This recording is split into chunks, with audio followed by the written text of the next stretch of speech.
ভারতের এজেন্ডা বাস্তবায়ন করতে বাংলাদেশের ধর্ম ব্যবস্থাকে ধ্বংস করেছে ফ্যাসিস্ট সরকার হাসিনা। হাসিনা জনগণের ভোটে নির্বাচিত হয়ে ক্ষমতায় বসে নাই, তাকে ক্ষমতায় বসিয়েছে ভারত। শুধু তাই নয়, ভারতের বন্ধু ইসরায়েলের সাথে সুসম্পর্ক করতে বাংলাদেশের পাসপোর্ট থেকে ইসরায়েলে আসা যাওয়ার নিষেধাজ্ঞাও তুলে দিয়েছিল হাসিনা সরকার বলে মন্তব্য করেছেন বিএনপি চেয়ারপারসনের উপদেষ্টা ও জিয়া মঞ্চের কেন্দ্রীয় সভাপতি বীর মুক্তিযোদ্ধা আব্দুস সালাম। সমগ্র জাতিকে সে নষ্ট করে দিছে। এবং কি কারণে নষ্ট করছে? কারণ শেখ হাসিনাকে তো আপনারা ক্ষমতায় বসান নাই, ক্ষমতায় বসাইছে ভারতের যারা আছে সেই মোদি তারা। এই কারণে তাদের স্বার্থ অনুযায়ী যে আমাদের এই দেশটাকে ধ্বংস করে দাও, আমাদের ইসলাম ব্যবস্থাটাকে ধ্বংস করে দাও। আজকে সেই ভারতের সাথে ইসরায়েল একই সম্পর্ক, যে ইহুদি একই সম্পর্ক দেখছেন বাংলাদেশে, যেটা কোনোদিন হয় নাই। ইসরায়েলের বিমান বাংলাদেশের ভূমিতে এসে ল্যান্ড করছে, কেন আসছিল? কোনো জবাব দেয় নাই। ইসরায়েলে যাওয়াও নিষেধ, ইসরায়েল থেকে আসাও নিষেধ, ওই পাসপোর্টের নিষিদ্ধ ছিল। আওয়ামী লীগের আমলে সেটা উঠাই দিছে। শনিবার রাতে কুমিল্লার মুরাদনগর উপজেলার বাঙ্গরা বাজার থানাধীন সীমানার পার দরবার শরীফের ৪৯তম বার্ষিক ওয়াজ ও ইসলে সওয়াব মাহফিলে প্রধান অতিথির বক্তব্যে এসব কথা বলেন। ভারতীয় মিডিয়ায় বাংলাদেশকে নিয়ে অপপ্রচার প্রসঙ্গে আব্দুস সালাম বলেন, বাংলাদেশ মুসলিম প্রধান দেশ হলেও অন্য ধর্মের প্রতি আমাদের বিদ্বেষ নাই। এই বাংলাদেশটা আমরা ধর্মপ্রাণ মুসলমানদের দেশ। যে যত কথাই বলুক এখানে তার বলে ওই হিন্দু বা অন্য ধর্মের প্রতি আমরা বিদ্বেষী না। বাংলাদেশে তারা সবচেয়ে আরামে আছে, সবচেয়ে আরামে। আমার ভারতে মুসলমান ভাইরাও এত আরামে নাই। কিভাবে সেখানে রক্তের হোলি খেলা। আর তারা বলে এইবার এই ৫ই আগস্টের পরে সবচেয়ে আরামে দুর্গাপূজা করছে এবার হিন্দুরা।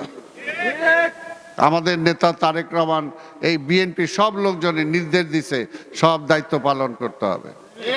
অথচ ভারতের ওইখান থেকে তারা প্রচার করলো যে বাংলাদেশে নাকি রক্তের হোলি খেলা হচ্ছে। আব্দুল সালাম বলেন, আওয়ামী লীগ ক্ষমতায় থাকাকালীন জুমার নামাজের খুতবায় কি হবে সে খুতবা পর্যন্ত তাদের সরকার ঠিক করে দিত। গত ফ্যাসিবাদকে আমরা বিদায় করেছি, কিন্তু পাশাপাশি বাইতুল মোকাররমের খতিব কেন পালায় গেল? সেটা তো উচিত হয় নাই। যে আমাদের ইসলাম ধর্ম একটা শান্তির ধর্ম। আমাদের নেতা নবী করিম সাল্লাল্লাহু আলাইহি ওয়াসাল্লাম সকল ধর্মের কাছে গ্রহণযোগ্য ছিলেন, সকল ধর্মের কাছে। কারণ ইসলাম ধর্মের কাছে সবাই নিশ্চিত থাকে, শান্তিতে থাকে। অন্য ধর্মের কাছে সেটা নাই। তাই আমরা অত কথা বুঝি না। আজকে হুজুর বয়ান করবেন, আমাদের ওয়াজগুলো বন্ধ করে দিছিল বাংলাদেশে ওয়াজ। কারণ ওয়াজ হইলে এই যে আজকে হুজুর এখানে বলবেন এবং তার মধুর সুরে তার বয়ান দিয়ে যে বলবেন, আমাদের প্রত্যেকটার মনের মধ্যে কিন্তু ওনার কথাগুলো হিট করবে। এবং তাতে দেখবেন উনি যেখানেই যায় ওই যে ওয়াজ করবেন, সেখানে মসজিদের নামাজের সংখ্যা কয়েকদিন বাইরে যাবে।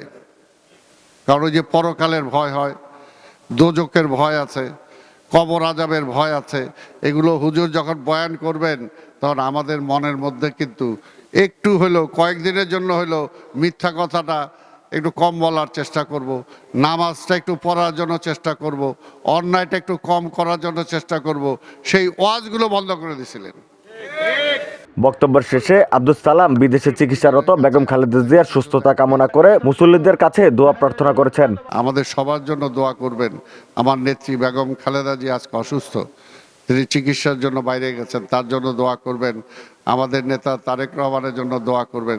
তার বাইরেও রাজনীতিতে যারা আছে সবাই, দেশ পরিচালনায় যারা থাকবে সবার জন্য দোয়া করবেন।